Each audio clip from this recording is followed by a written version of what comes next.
Va ora in onda Auto da Fè, un mondo senza testa, una testa senza mondo, un mondo in testa. Conoscevo come adesso ed ego non mi absolvo neanche quando mi confesso dei peccati che ho commesso. Un'auto da Fè.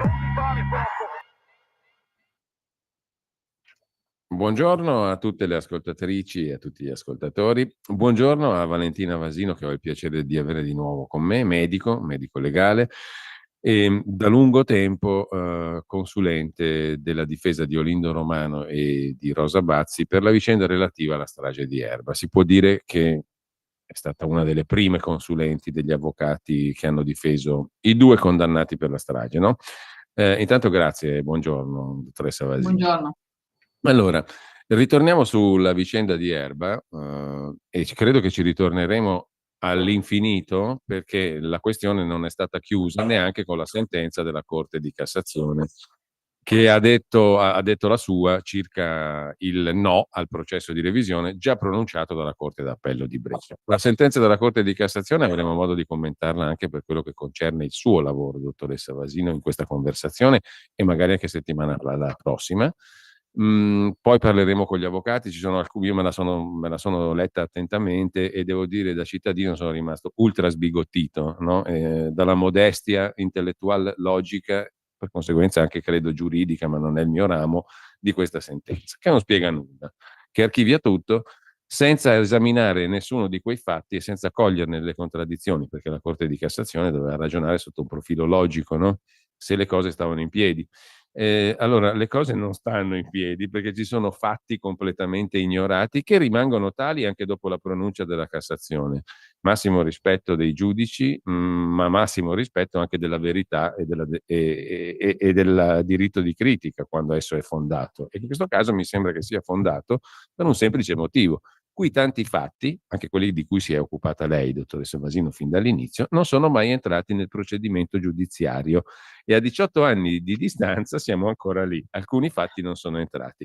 Stavamo parlando prima della registrazione di un caso che in questi giorni è all'attenzione di tutti, quello di Garlasco, no?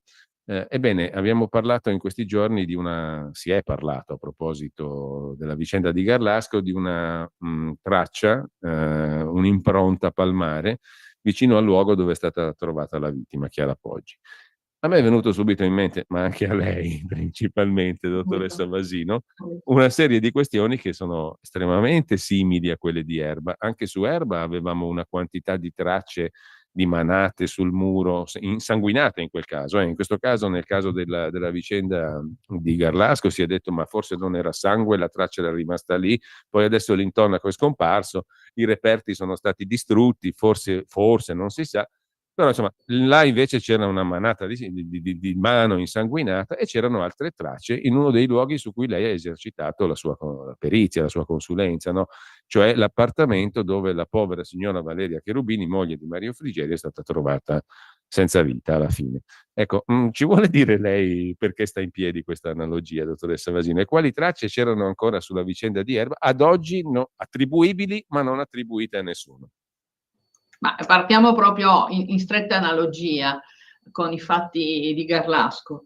C'è un'impronta su cui abbiamo tentato vanamente di insistere per esercitare un confronto, un'impronta di mano al fondo dell'ultima rampa, un'impronta palmare assolutamente attribuibile ma mai attribuita, nel senso che comunque l'hanno confrontata con i soccorritori, con Rosa Olindo, con coloro che quella notte avrebbero calcato quelle scale, ma certamente tra i soccorritori, addirittura mi sembra forze dell'ordine, ma quell'impronta non è mai stata attribuita con sicurezza.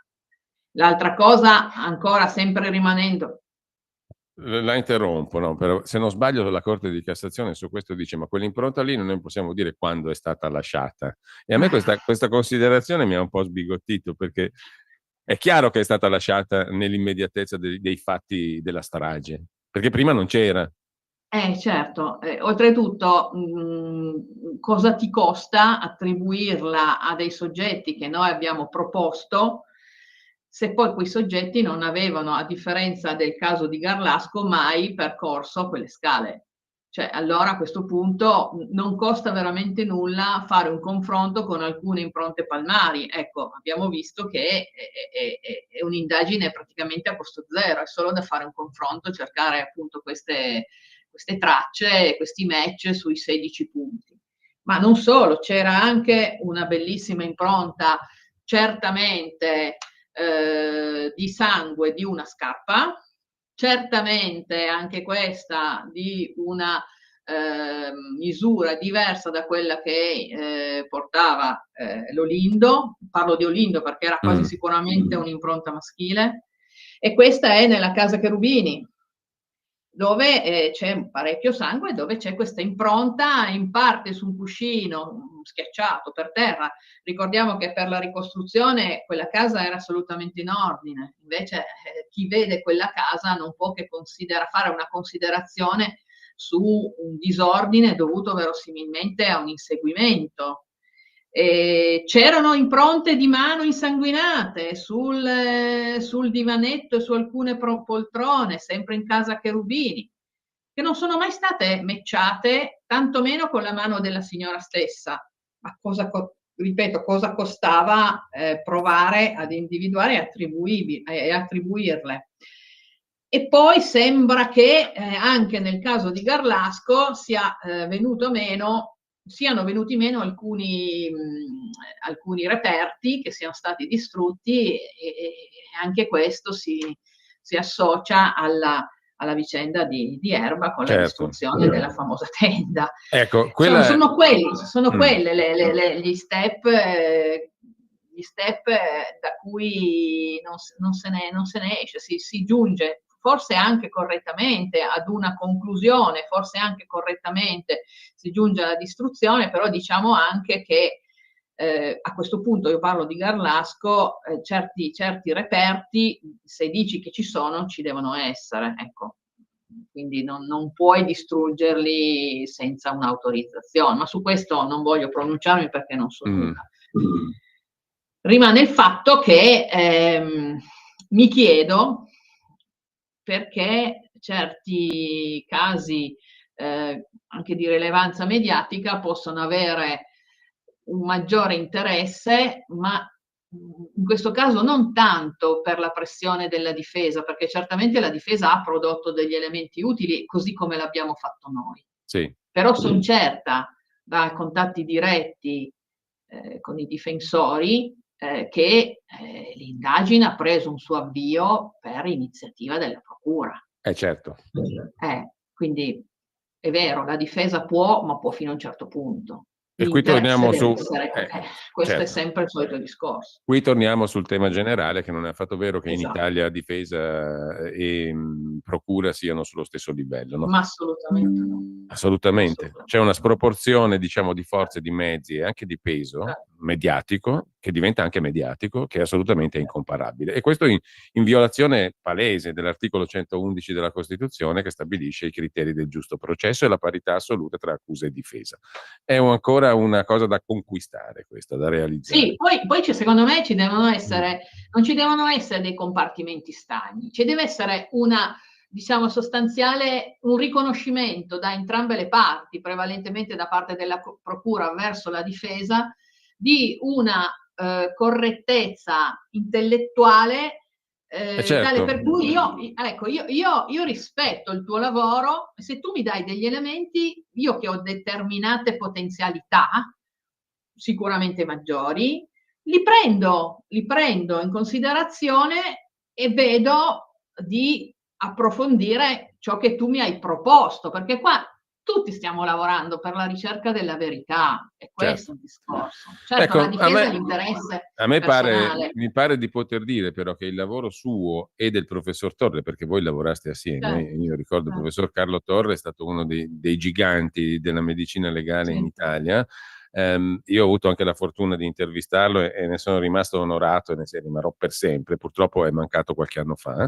Però sono già 10 anni. ecco, tanti anni fa. Tanti anni. Ecco, però mi pare, dottoressa Vasino, che il lavoro suo e del professor Torre non sia stato assolutamente preso sul serio dal punto di vista professionale e della dignità del vostro lavoro. Le vostre argomentazioni sono state cestinate con un malo rispetto del vostro lavoro. Assolutamente sì.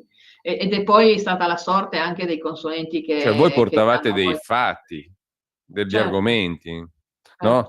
certo. Infatti degli argomenti che ha, per esempio, a Mi suoi scusi, poi colleghi. un'altra cosa, lei ha detto prima, ma se io mi permetto di dire, ma se su una scena come quella della strage di Erba ci sono impronte di sconosciuti, ma questo non è già sufficiente a Di legittimare sangue, di di sangue, sangue. sanguinate, cioè non è sufficiente a instillare il dubbio, il ragionevolissimo dubbio. Lì c'era qualcun altro rispetto a tutti quelli che abbiamo conosciuto, ovviamente oltre ai 2 che sono stati condannati Olindo e Rosa. C'era sicuramente qualcun altro. Questo non è sufficiente a dire ma qua non sta in piedi niente. Qui abbiamo un dubbio colossale già da questo. E poi magari Certo, facciamo lo sforzo per attribuirle, perché erano attribuibili. certo, certo. Come facciamo a convivere Assolutamente con sì. questa roba qua? Qui entriamo, dottoressa Vasini, in un discorso che abbiamo fatto più volte. Io dal mio punto di vista professionale e giornalistico, lei ancora di più dal suo, perché ha speso scienza, coscienza, la sua capacità di analisi, quella del professor Torre, per far presenti delle cose che sono state completamente ignorate. Qui subentra una frustrazione che non è quella del frustrato per mancanza, diciamo, della volpe e l'uva, è il contrario, cioè non ti hanno Esatto, fatto nemmeno esatto, entrare nella esatto. discussione sugli elementi che tu hai portato e hai analizzato.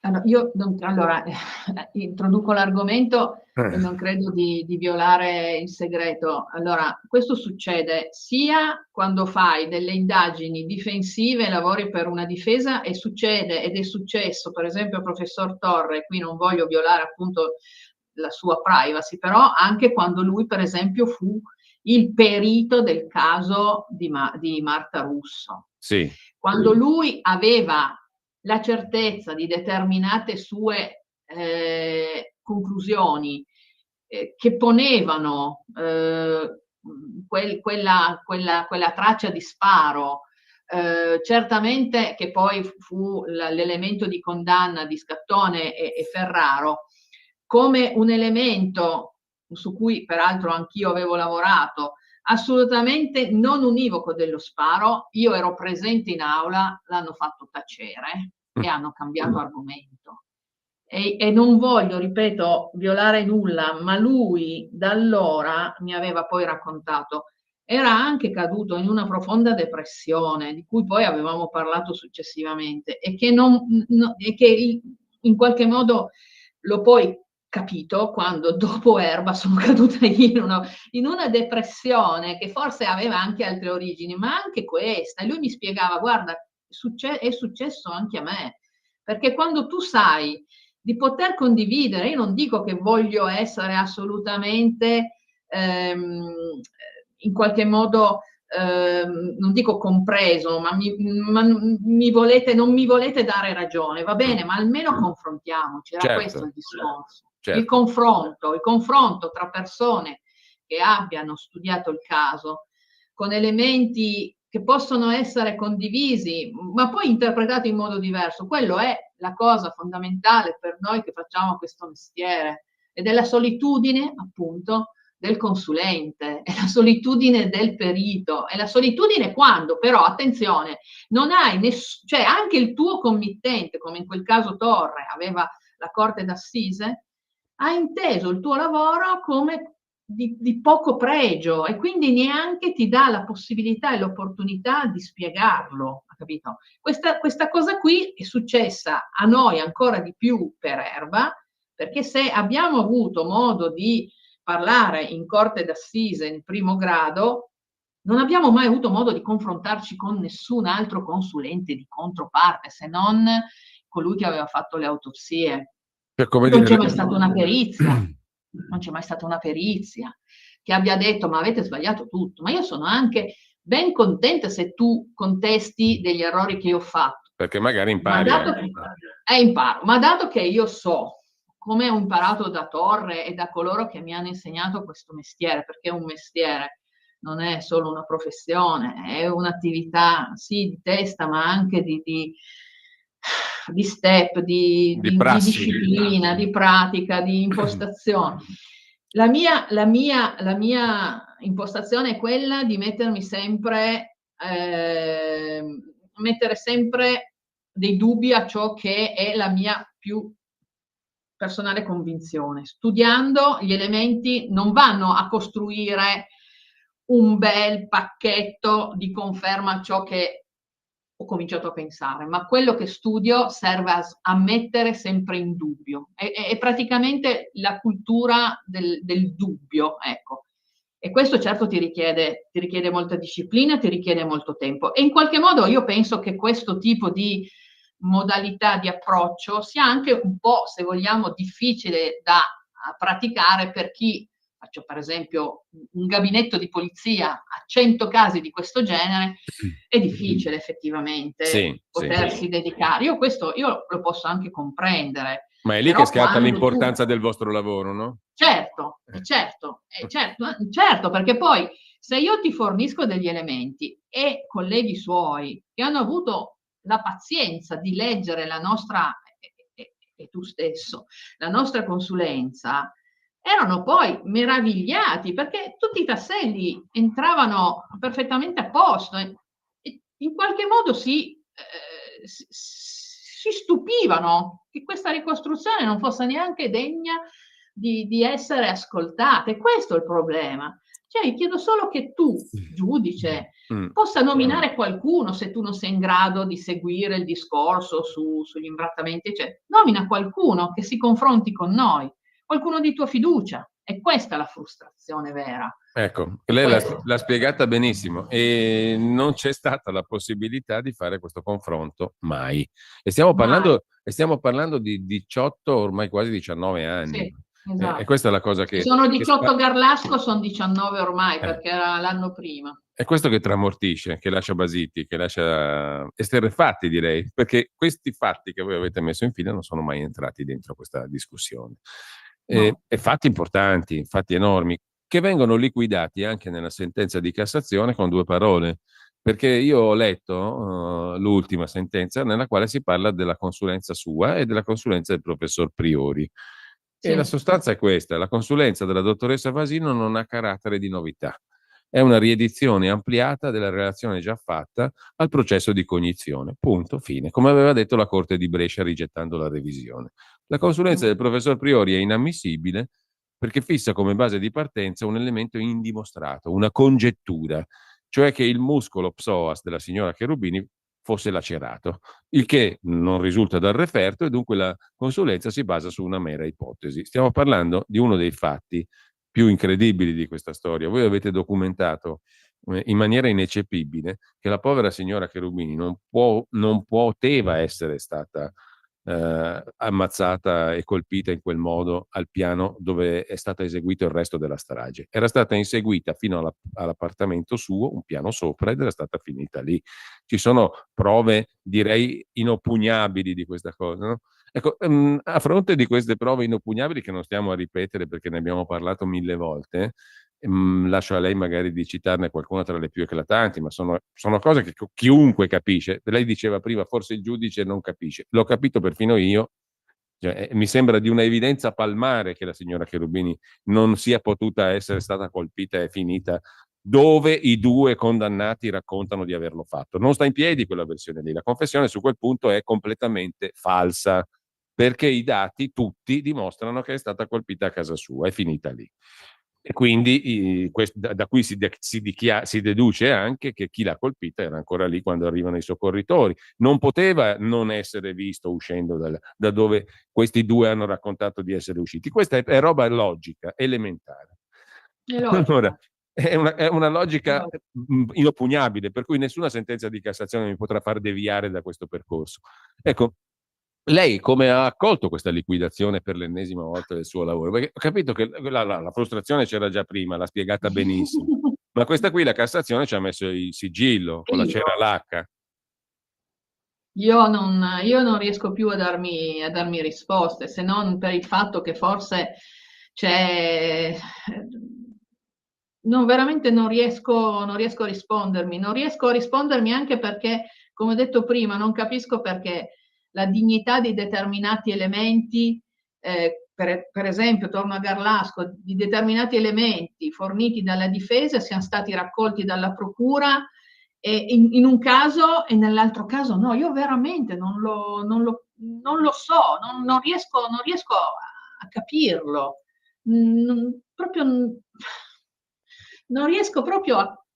Non so, forse le indagini prendono un piede sbagliato inizialmente e poi non se ne esce più. Forse è vero, uno non vuole andare contro le determinazioni del suo collega, quindi i gradi di giudizio. Forse non ne ho la più pallida. Arrivo a pensare che se anche arrivasse una persona e dicesse sono stato io, non gli crederebbe. bisognerebbe... non lo so. Io personalmente lo vivo con un grosso cruccio, un cruccio che sì, un tarlo, perché ogni volta che parli di Erba Ecco, sì, è una grossa delusione, non so come spiegare. voglio Ci sono chiedere... dei casi, prego. ci sono dei casi nei quali tu puoi anche nutrire qualche dubbio, ma qui porca miseria, cioè sono arrivata al punto che nonostante io pratichi questa disciplina del dubbio metodico, la devo proprio accantonare in questo caso, perché non c'è possibilità. Io sono straconvinta. Io mi ricordo, ho risentito qualche tempo fa una trasmissione dove c'era forse proprio anche Torre con te, Giulio. Sì. E io avevo detto proprio, ma io sono certa di questa cosa, che non sono stati loro. Ma io ci metterei la mano sul fuoco, ma non perché sono il consulente, attenzione, perché anche il fare il consulente è un lavoro molto delicato. Qualcuno può pensare che io faccio il consulente dei due e mi basta dire che sono innocenti. Certo, magari qualche collega fa queste consulenze, nel senso che se io difendo una parte la difendo inopinatamente. Ecco. No, invece, voglio dire, io credo di aver studiato e ripeto, anche l'approccio è stato proprio, io sono proprio convinta di questo, quindi è veramente un cruccio inaspettato, inspiegabile, ma abbiamo persino il marito di una delle vittime, il papà di una delle vittime che dice ma non sono stati loro, ma cosa vogliamo di più? Cioè, sì, certo, basterebbe che una persona dicesse sono stato io, secondo me questa persona passerebbe i suoi guai, perché prima di essere accettato sarebbe calunnia, sarebbe tante altre. Ecco, Penso, ma volevo chiederti anche questo, ma tu come, perché tu dicevi prima, chiunque abbia letto la vostra consulenza e le altre carte si è fatto un'opinione chiara. Io non sto a girarci intorno, qui stiamo parlando di ragionevole dubbio, ma il ragionevole dubbio è un concetto, diciamo, che in questo mamma caso, mia. come dicevi tu, è ampiamente superato. Qua siamo di fronte a Sì, delle evidenti certezze, ma certo. queste evidenti certezze non sono state mai considerate dentro il meccanismo del processo. Allora tu davanti, e chiudo qui perché siamo già alla mezz'ora, poi magari ci sentiamo settimana prossima se Sì, tu sì, vuoi, va perché bene. anche questa è una cosa che ha molto appassionato anche i cittadini e cittadine comuni, perché hanno capito una cosa molto semplice, potrebbe capitare a me, no? Questo è il concetto di Erba. Certo. Come quello di Garlasco per Certo, certi versi, però qui è ancora più eclatante, perché qui i fatti proprio li hai voluti espellere. Garlasco dopo 18 anni, finalmente Stasi ha trovato qualcuno che considera degli elementi di fatto. Qui neanche l'ombra, neanche lontanamente. Ecco, ma quando un giornalista famoso, importante come Colaprico conia la definizione dei terrapiattisti, no? Quelli che non la pensano come le sentenze hanno stabilito sono dei terrapiattisti, quindi anche tu sei una terrapiattista. Ecco, te come ti senti a essere definita una che crede che la Terra è piatta? Posso dirlo? Dillo, certo. Preso le parole di chi le pronuncia. No, perché Cosa vuoi poi che faccia? probabilmente è gente che Cosa vuoi che la tua faccia? Cioè, consulenza non l'ha io mai l'unica letta. cosa che faccio dico, allora, ti chiudo in una stanza, pane e acqua, ti leggi tutta la documentazione e poi vieni da me e ne riparliamo. Cosa Ecco. voglio che... Cioè, è quello il senso delle cose. Quello che avrebbero dovuto fare tanti personaggi che cianciano, diciamo. Certo. Vabbè. Senti, Valentina, io ti ringrazio veramente di Certo. cuore, la dottoressa Valentina Vasino. Ci diamo appuntamento a martedì prossimo, se sei Va d'accordo. bene. Così Va bene, va bene. facciamo una diretta anche con il pubblico, con chi ci Va segue. bene, perfetto. Grazie Ok, mille. Ti ringrazio perché Valentina è sempre un Vasino. piacere poter parlare di queste cose. Purtroppo è un dolore, ma è anche un piacere. No, ma è anche una necessità dal mio punto di vista, perché questo è un assolutamente. punto, una ferita aperta che in qualche Certo. modo io spero che venga chiusa, perché ne beneficeremmo tutti. Sono E d'accordo. finché non è affrontato tutto, questa ferita per me rimane aperta e io continuerò a parlare. Assolutamente, anche per me. Grazie a Valentina a tutti. Vasino. Arrivederci. Ciao. Avete ascoltato Auto da Fè.